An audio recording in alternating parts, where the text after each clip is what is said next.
Coming up on 2020 on ID. Skylar's parents are beside themselves. Their daughter is gone. Can you imagine?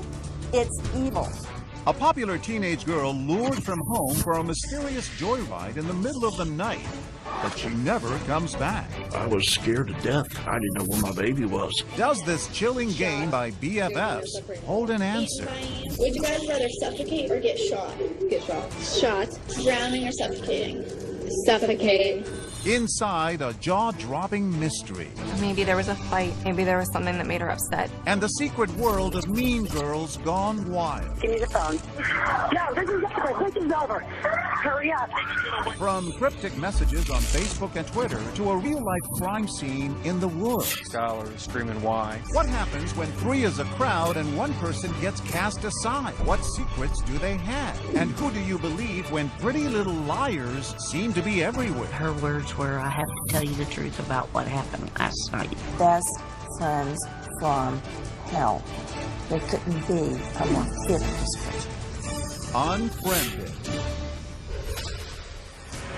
Welcome to 2020 on ID. I'm John Quinones. Sometimes it can be hard to know who your true friends really are and who may be stabbing you in the back. Especially tough for teenagers navigating the social hotbed of high school. But as Ryan Smith first reported in 2014, no one could have predicted the chilling outcome among a tight threesome everyone thought would be BFFs forever. They were 16 and inseparable. Best friends.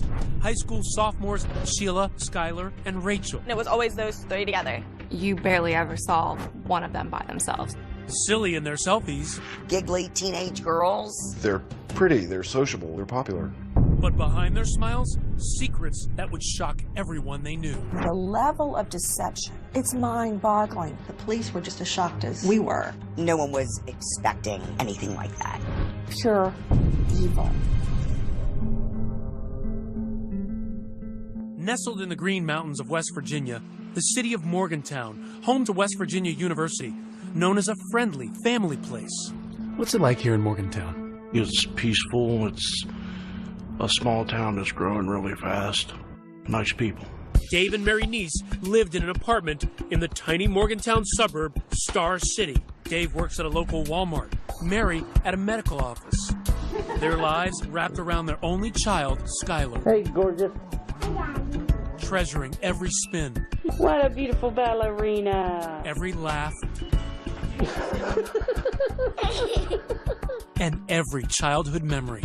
It was the time she had a tea party for me, and after Mary came home, she noted that Skylar couldn't reach a faucet, and I've been drinking toilet water for the whole tea party. That was a good memory. At the time, it wasn't a good memory. Yeah, I'm a crazy girl. Daddy's a crazy boy. She was Daddy's little girl. I spoiled her beyond rotten. Skylar was very loyal to her friends, the people she thought was her friends. When Skylar was 8 years old, she met another spirited child with whom she developed an instant bond. Her name was Sheila Eddy, and they became thick as thieves. If they weren't together, they were on the phone together. And that's literally 24 hours a day. I'm serious. It was always, you saw one of them, you saw the other one. What was your relationship like with Sheila? Like wants to turn away. She's like a part of our family. She really was. I mean, just like one of our kids. The lemon burns. As a teenager, Skylar had a 4.0 GPA, a part-time job at Wendy's, and an active social life. In their freshman year at University High School, Skylar and Sheila meet the striking redhead Rachel Schoaf. Rachel was the new girl. She had access to people and things like popularity, money, social status, and they seemed to bond instantly. Their duo becomes a trio. Kelly Kearns was close to Rachel. She called me her cool aunt. She was like a daughter to you? Yes. Kelly says Rachel was charismatic, popular, and talented, cast as the lead in the school play. What was she like on stage? She was a natural. On Rachel's 15th birthday, Rachel introduced Kelly to her new best friends, Sheila and Skylar. Here they are that night. They were two adorable little girls smiling up at me, you know, just looking so angelic. But that vision of angels would soon be shattered. July 5th, 2012, Skylar finishes a night shift at Wendy's. Skylar walked through the door and gave her mom a hug and said, "I love you, Mom." She hugged me and said, "I love you, Dad." She went to bed. The next day, Dave and Mary go to work. But when he returns home that afternoon, Skylar's bedroom door is still closed. I knocked on her door. There was no answer. So I said, "Sky, come on, you got to get up." And I still didn't get an answer. So I opened the door. I looked down at her bed and it hadn't been slept in. And it scared me. So I immediately called Mary. She said, "She's not home?" And I said, "No." Concerned, his next call, Sheila. She answered on her first ring. I said, "You got any clue where Skylar is?" She said, "No." I said, "When's the last time you talked to her?" She said, "Last night about midnight." Looking for clues in Skylar's bedroom, Dave discovers something out of place. When you came in here that day, describe what this looked like. The screen was gone completely, and I found it in her closet, and the window was open about that much so she can get her fingers out and lift it back up. I found a bench right here. Outside the house, Dave points out where he saw a bench, a way for Skylar to climb back into her bedroom. Then I knew, oh my God, she snuck out last night and she's not home. And then I started freaking. It's now 4 p.m., and it's time for Skylar's next shift at Wendy's. Skylar had never missed work, but today, she's a no-show. Wendy's called and said, "Hey, is Skylar coming to work today?" And I said, "Oh, Jesus." Mary said, "Call 911. Long County 911, do you have an emergency? I have a 16-year-old daughter who apparently snuck out of her room last night. She has not been home, hasn't went to work, can't get a hold of her from any of her friends. I am scared to death. Has she done this before? No.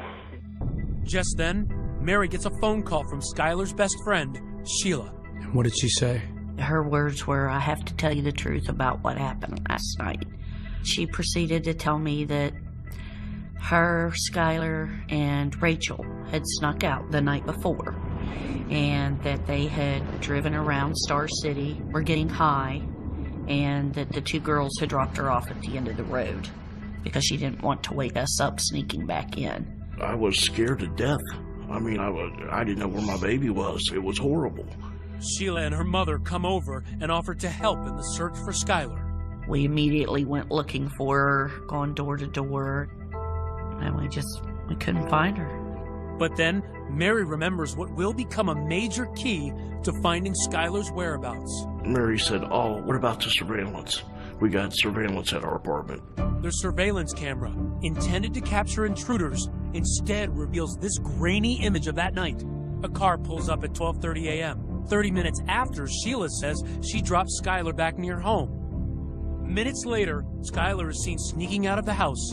She slips into the car and disappears. What were you thinking when you saw her head flash on that screen and she's walking to that vehicle? For a second, I felt relief because at least I know she didn't get abducted or anything, you know. And it wasn't like she was pushed in. She willingly got in the car. What did police tell you that they thought happened? They thought that Sheila had dropped her off and Skylar came back home and then snuck out again. For Officer Jessica Colbank and Corporal Ronnie Gaskins, the video is their best and only clue. What were you looking for? Anything. Trying to get pictures of the tires, the rims, but it's just too grainy. And it just raised millions of other questions of who did she go with and where did she go? Next, a father frantically following every lead. I'd jump in my car and fly to the place they thought they saw Skylar. I'd go down to the supermarket and scream her name. What happened to Skylar? Everyone has their own theory. I thought something happened at home. She wanted to get away. Got drunk and fell and hit her head. Somebody maybe followed her home. Somebody's just too scared to tell us what really happened. Stay with us.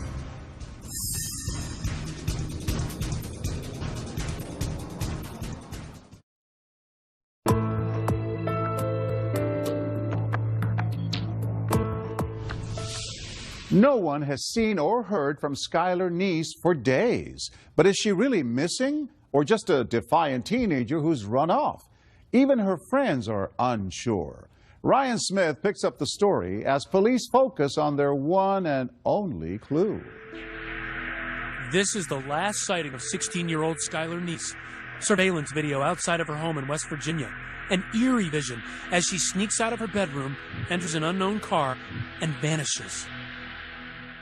Surveillance video from the James Place apartments showed the 16-year-old girl willingly leaving the complex. A parent's worst nightmare. Anyone with information on Skylar's whereabouts? She seems to have left home voluntarily, so police do not activate an Amber Alert. Officer Jessica Colbank is assigned to the case 2 days after Skylar's disappearance. Did you think it was a runaway case at that point? It does happen. Kids run away, they come home a couple days later, or the parents find them. Skylar's parents, Dave and Mary, are frantic. Dave pleads on local TV for help, begging his daughter to come home. We love you. Come home as soon as you can, baby. Honey, if you're scared, don't be scared. You're not in trouble. We need to talk, and that's all, honey. Just come home. Each time they get calls with possible Skylar sightings, they rush into action. I'd jump in my car and fly to the place they thought they saw Skylar. I'd go down to the supermarket and scream her name. I mean, everywhere they thought they saw Skylar, we were there. Skylar's friends were worried, but hopeful. Morgan Lawrence has known Skylar since they were 3 years old. I thought maybe there was a fight, maybe there was something that made her upset, and that she'd be back the next day. I thought maybe something happened at home. She wanted to get away. Amarette Hughes, another friend, writes Skylar messages on Facebook, pleading with her to come home. Hi, beautiful. I love you and I miss you. Come home soon. The inseparable trio of Skylar, Rachel, and Sheila is now missing a key member. As for Rachel, just hours after Skylar's disappearance, she's happily posing for pictures on a boat with her family friend, Kelly Kearns. But Kelly says Rachel is worried about her missing friend. I mean, she was texting all the time. She seemed urgent. Meanwhile, her other best friend, Sheila, is in constant contact with Skylar's parents, helping them post missing person posters, tweeting messages like this: was really waiting for Skylar to come home today. Just days after Skylar's disappearance, Sheila comes to the niece's home, devastated, with a special request. She says, is it okay if I go back and sit in Skylar's room for a few minutes? She was crying, Sheila was. Crying pretty hard, and she was sitting on her bed, so I just sat down on the bed beside her and rubbed her back. So I was trying to, console her, make her feel better. She was going through the same thing we were going through, just at a smaller level, I mean, this is our baby that's gone, and we're flipping out, and her best friend's gone. I mean, it's horrible. Days turn into weeks, and still no sign of Skylar. No activity on her cell phone or bank card. And her parents doubting the runaway theory. She didn't take her cell phone charger. She didn't take her contact lens solution or apparently her contact. She was planning to come back fairly quickly. And in tight-knit Morgantown, people are searching for Skylar and wondering what could have happened to her, like local crime writers Jeff Fuller and Daylene Berry. And there were lots and lots of rumors floating around. Got drunk and fell and hit her head. Somebody had come through the drive-through window where she worked at Wendy's, and they, maybe followed her home. Or that she'd met someone on the internet. And then a possible break in the case. 2 bank robberies in nearby Blacksville. Corporal Ronnie Gaskins hears rumors that money from the robberies was used to buy drugs for a local teen party. Skylar had supposedly overdosed on heroin. She died. People there panicked, and they disposed of the body. And where did that lead take you? We weren't coming up with anything. Sheila and Rachel, the last 2 people to see Skylar, have nothing to add to their story.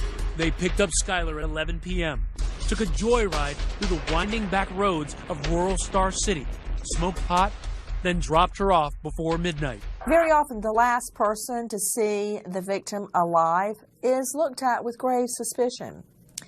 In this case, the girl's story seemed relatively innocent. So police had no reason to believe both of them were lying. But for Officer Colbank, it's the small, unspoken signs that make her suspicious. Take me back to that moment where you go to speak to Sheila the first time. Just complete blank on emotions. There was absolutely nothing.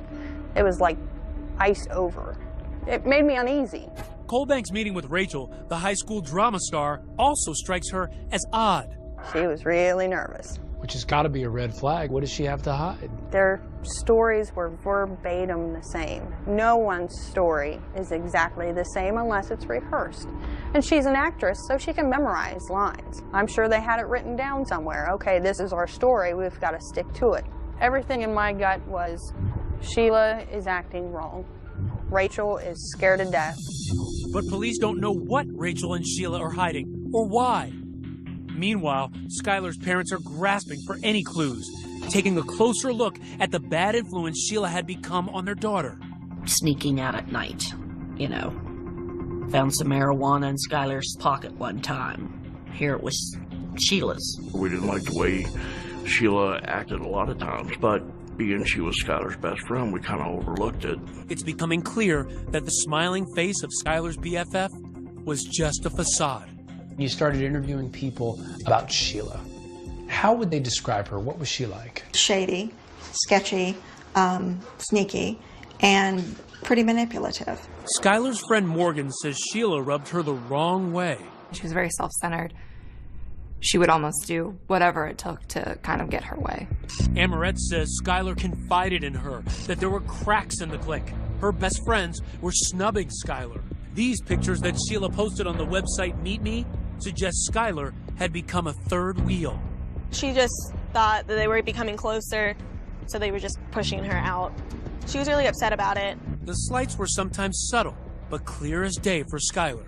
They were dressed the same. They both wear dresses or skirts, but they wouldn't tell Skylar, and they would say it was more like a coincidence, but I secretly think that they planned it. Are Sheila and Rachel hiding a secret about what happened to their best friend? Officer Colbank is determined to find answers, to bring the niece's daughter home. I promised Dave and Mary the very first day that I met him, I said, I'm a bulldog in my investigations. I said, I don't care if it takes me 10 years to find the truth. I will eventually find it. Next, the girls play a strange, secret game, captured on camera by Skylar. Drowning or suffocating? Suffocate. Where would it lead? Stay with us.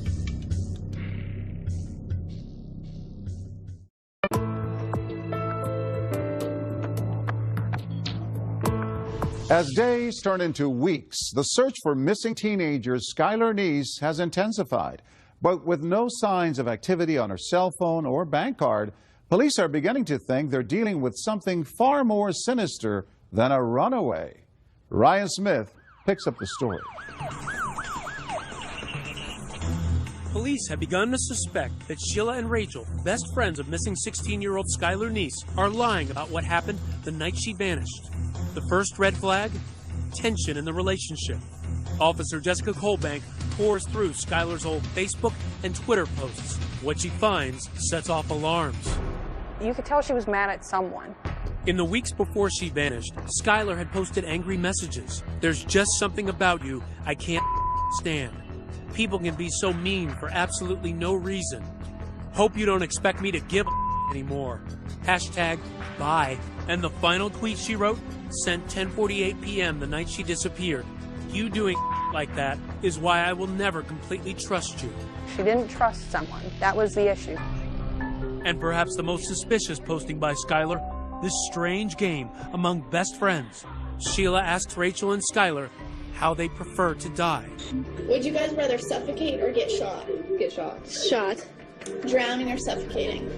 Suffocate. It's almost the same thing. I know, but it's not. And when police review Rachel and Sheila's cell phone messages after Skylar went missing, they note a curious absence. There was no mention of Skylar whatsoever. It was very odd. I mean, just based on, seeing Sheila's computers and her electronics, it's as if she just erased it from her mind forever. Skylar has been missing for months.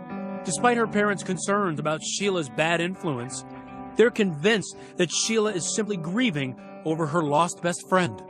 Even as the police are saying to you they've got some suspicions about Sheila, you were thinking, hey, back off of this girl. Oh, I even told him, I said, will you please leave her alone? She's going through enough.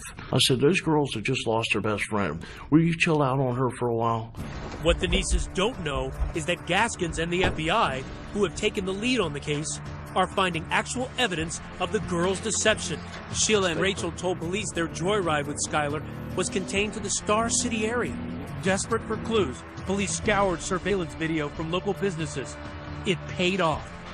This video captures Sheila's car at 12:39 a.m. heading north, away from Star City. That was the first variation in their stories, is where they drove around. And there's not just video. Cell tower pings from that night place them in the backwoods town of Blacksville. That just blew their whole, oh, we stayed in Star City. You're 45 minutes away from where you're saying you're at. You can't do that. You're not Houdini. So you say, aha, we have this information. What happens when you speak to Rachel and Sheila? They changed their story to fit, oh, sure, we were in Blacksville. I forgot that. Oops. We didn't want you to know that because we were supposed to be home already.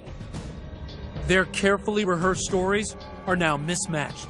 Sheila, the high school drama queen, claims Skylar didn't join them for the ride to Blacksville. But Rachel, the high school drama star, says she did. They're starting to differ, at least from Rachel's perspective. It sounds like the actress is starting to forget her lines. Oh, yeah. She had to come up with her own lines. And that's where she really started tripping up. Once you start seeing inconsistencies in a story, it's all over. The person's lying. And then you must ask the question, why would they lie? Sheila is adamant that her version of the night's events is true. She volunteered to take a polygraph. What did that say to you? Arrogance. I think she thought she was smart enough to outsmart a machine. So she took a polygraph, and what happened? Failed miserably. Rachel also agrees to take a polygraph, but en route on the day of the test, she's scared, jumps out of her father's car, and flees. She jumped out of a moving vehicle to avoid it. If you haven't done anything wrong, why won't you take this test? Now, armed with surveillance video and cell phone records that prove the girls have been lying, police tell Dave and Mary Neese that Skylar's best friends have a secret. At that point, we knew they had to know something. So we pushed. Your mission is to try to get their secrets out of them. Exactly. I asked them to come over, and I said, okay, help us. You know, if you're afraid of somebody, I promise you they'll never get to you. The Neeses start posting about karma on Facebook, writing that the girls need to tell what they know. Yeah, we hounded them pretty good. Yeah, we did. Their friends at school had picked up on it. Classmates and even strangers are putting pressure on Sheila and Rachel. Anonymous tweets like this one, "Pretty little liars keep on lying." So the town was starting to get suspicious. Right. There was a social media campaign building. They were harassed by a lot of different people online. They were called murderers. You could tell that the tide had turned and people felt like they were somehow involved, or if nothing else, they knew and they needed to come forth and say. And people were outraged that they weren't doing that. So they could put a lot of pressure on that police could not put on. Definitely all eyes were on Sheila and Rachel. You know, you can't be part of the trio and not have any clue what's going on. Kelly Kearns, close friend with Rachel and her mother, hears the rumors that Rachel is stonewalling police. I'd get a text from people, why isn't your friend's daughter cooperating? So I'd send Rachel a text, what the heck are you doing? Even those closest to Rachel are wondering, what is she hiding? I said, was Skylar alive when you left her? Yes. We didn't do anything to her. I think that in this situation, you cannot lessen the importance of peer pressure. Rachel seems particularly affected. As the lead in that year's school play, she is accustomed to adulation. It's like she was getting booed in a performance. It's that type of level of ostracizing her. She couldn't handle that. It seemed like Rachel was really losing it in terms of she was crying a lot at school. Kids saw that. And it wasn't crying for Skylar, where's my friend? No. No, there was a few places where Sheila was sort of crocodile tears on Facebook, but no, there's never any real hint of that. One night, almost 6 months after Skylar went missing, Rachel cracks, apparently having a nervous breakdown. Her mother calls 911. I have an issue with a 16-year-old daughter of mine. I can't control her anymore. She's screaming. She's running through the neighborhood. Give me the phone. No, this is over. This is over. Hurry up. Oh, God. She just gave me a block. Oh, God. Hurry up, please. Seemingly suicidal, Rachel is admitted into a local psychiatric hospital. What happens there has never been revealed. But immediately upon release, Rachel is driven directly to meet with police. She's just nervous, she was shaking, and the impression I got was, all right, now the truth's finally going to come out. Next, you'll never believe what Rachel tells police. This was something totally different from what you expected. It struck me as unbelievable. Skylar's last moments revealed. There was no accident. Man, this is dark and creepy. Just imagine these girls are out here after midnight. Stay with us.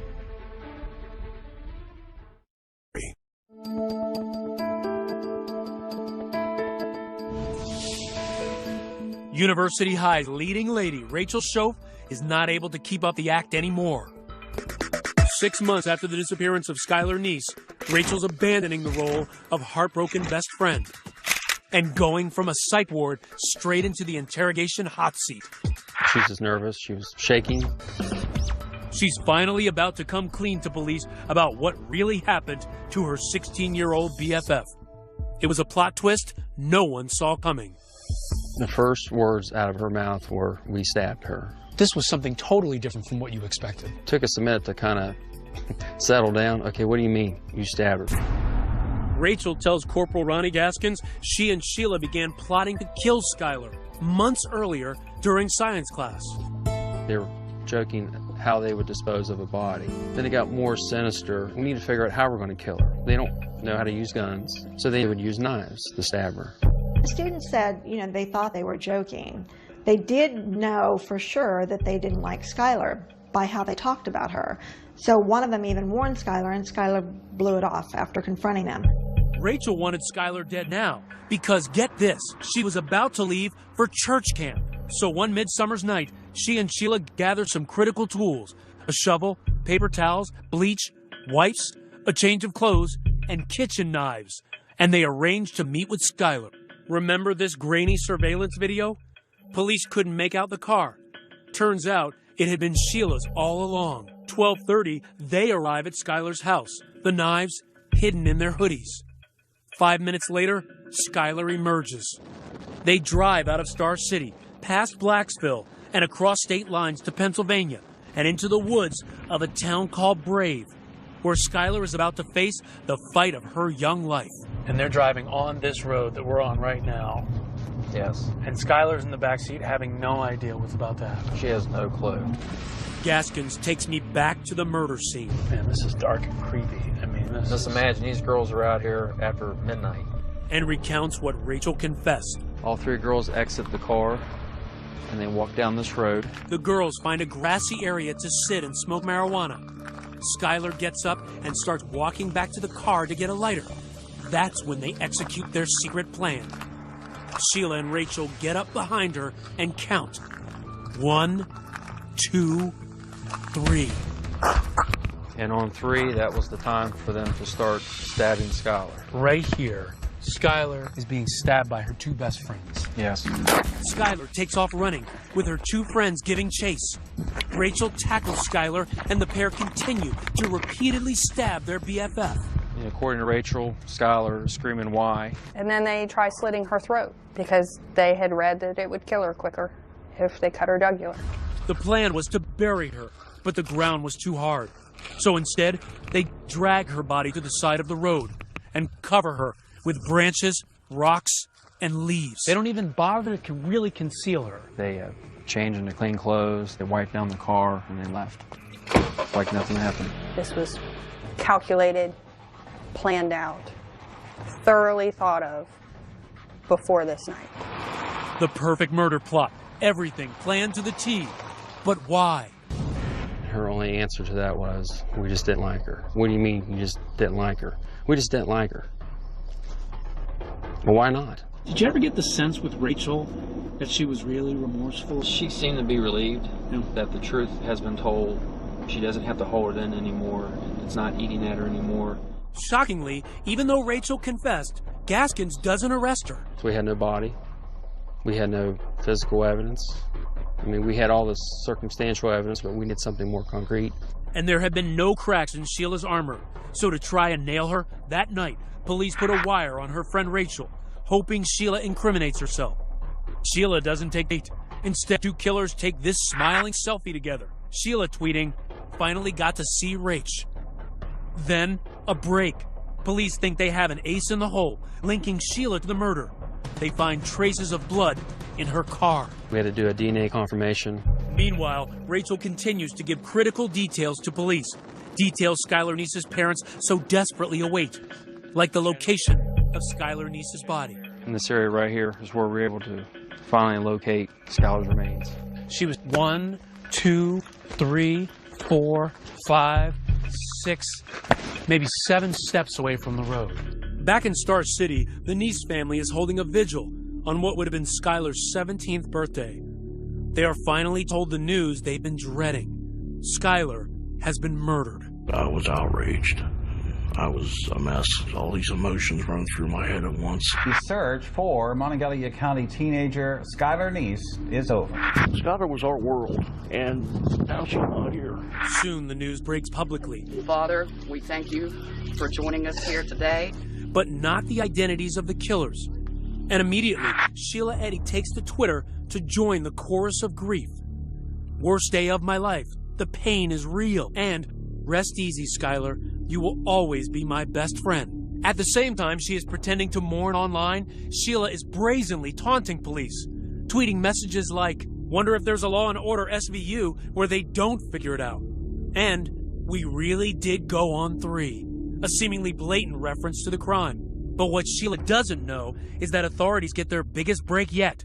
Conclusive evidence linking her to the murder. A DNA match confirms that blood from the trunk of Sheila's car is Skylar's. It's that final piece that really nails Sheila. That was news that I was waiting to hear. Finally, with enough evidence to arrest Sheila, Gaskins closes in and tracks her to the Cracker Barrel, where she is having breakfast with her mother. I just want to be able to get her right then and there, get her into custody. It's a race against time at this point. Right. We're not just dealing with a 16-year-old girl. This is a cold-blooded murder. It's the end of the road for Sheila. She is leaving the Cracker Barrel just as Gaskins pulls up, cuffing the teen killer right there in the parking lot. I advised them she was being charged with the murder of Skylar Neese. What did it feel like for you to finally arrest Sheila? It was just an amazing feeling. It's also a huge victory for that young cop who wouldn't quit, Jessica Colbank. Elation. Pure joy. What did you say when you brought her to jail? Home sweet home. And then we shut the door with a big old grin on my face. Case closed for Colbank, but for Skylar's parents, Dave and Mary, sicko. Learning the killer's identities not only brought more heartache and devastation, but also fury. They're acting like they really care. And they're the ones that's responsible for the whole thing the whole time. Casting devastating new light on that moment when Sheila was overcome with emotion in Skylar's bedroom. Oh, my Lord, and we believe that garbage. Can you imagine? Your daughter's killer sitting on your daughter's bed, crying, and the mother putting her arms around her daughter's killer. Skylar trusted those two little witches, and it cost her life. Best friends like that, you don't want any enemies, that's for sure. How could they do that to their best friend? And the reason Rachel gave? That they just didn't like her? That's the biggest line of crap I've ever heard in my life. There has to be a reason. You don't do stuff like that for no reason. When we come back, the real motive? Was Skylar hiding something about her friends? Did she know too much? Skylar knew stuff about them that they didn't want out. Her secret diary revealed. Stay with us.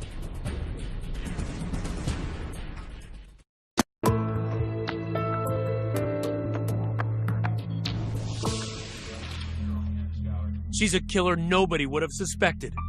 The fresh-faced high school senior, Sheila Eddy, smirking in her first court appearance. After months of secrecy, the truth is revealed. Skylar Neese's best friends, Rachel and Sheila, were actually her worst enemies. The shocking news, they had lured her into the woods and brutally stabbed her to death. The search for Skylar Neese is over. Rachel confessed. 2 teenagers implicated for stabbing a third friend to death.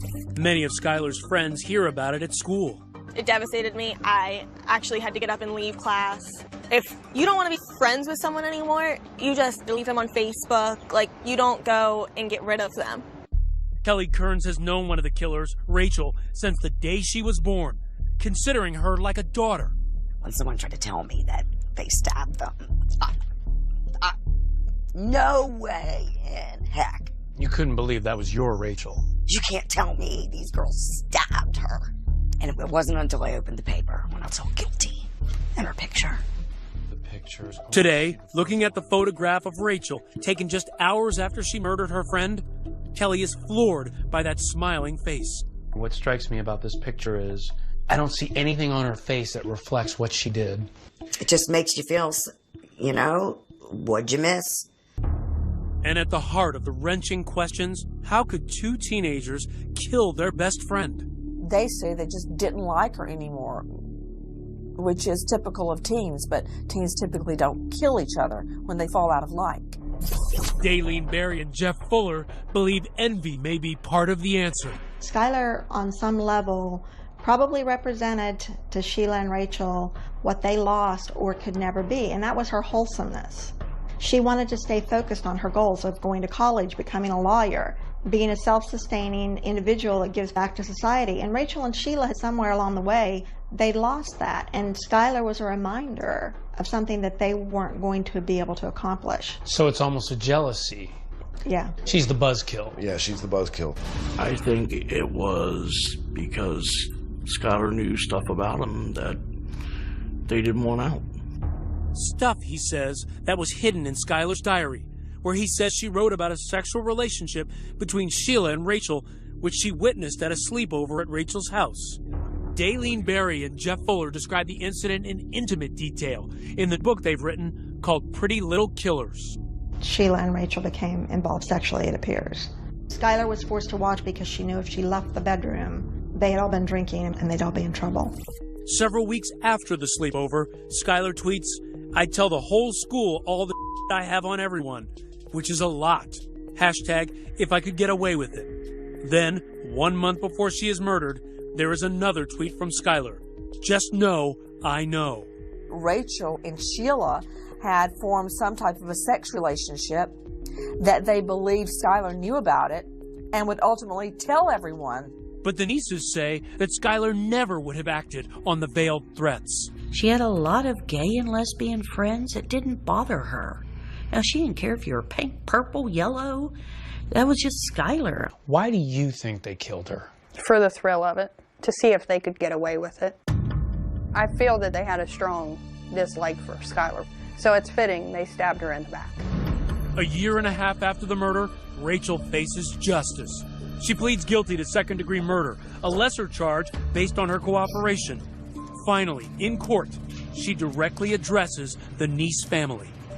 I'm so sorry. I don't know if there's a proper way to make this apology, because there are not even words to describe the guilt and remorse that I feel each day for what I've done.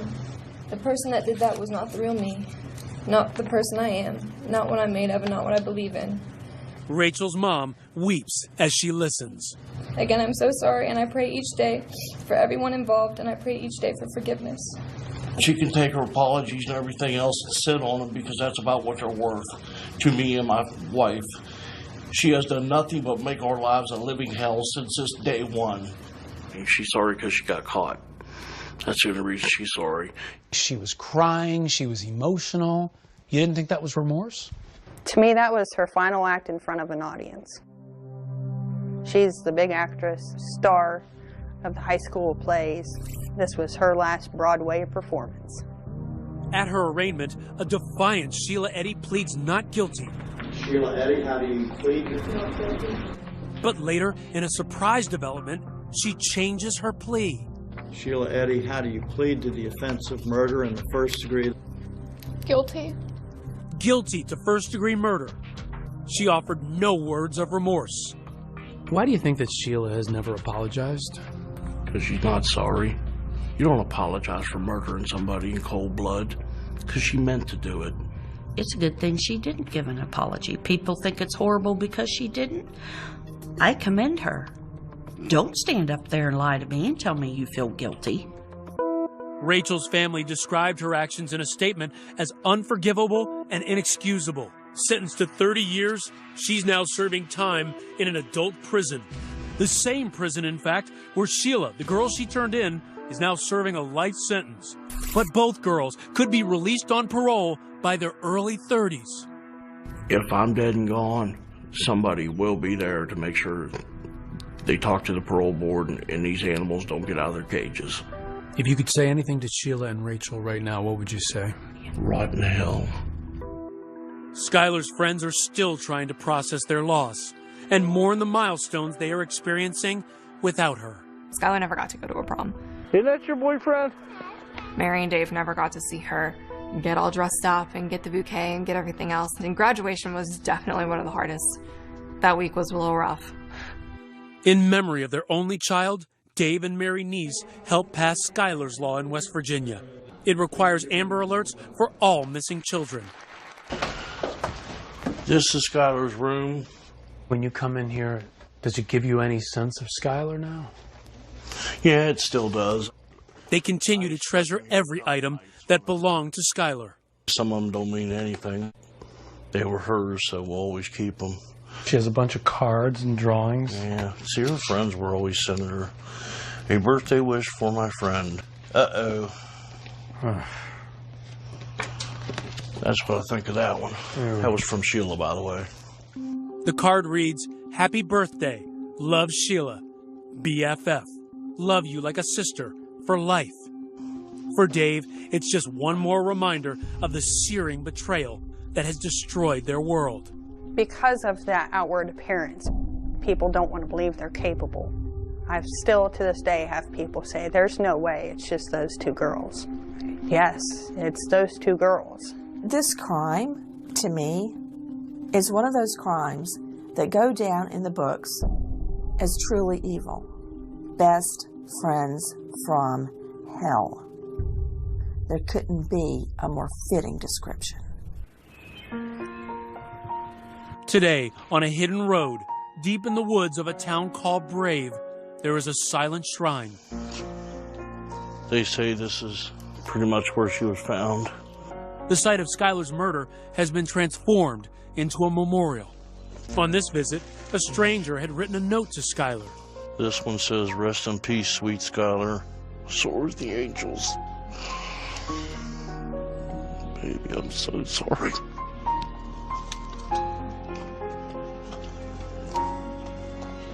If there's one lesson to be learned in here, and one lesson only, know who your friends are. Dave and Mary Neese moved from the apartment building where they were living. They say it's just too painful to remain where Skylar once lived. As of 2015, Sheila Eddy and Rachel Schultz both remain in the same prison. I'm John Quinones. Please join us next time for another edition of 2020 on ID.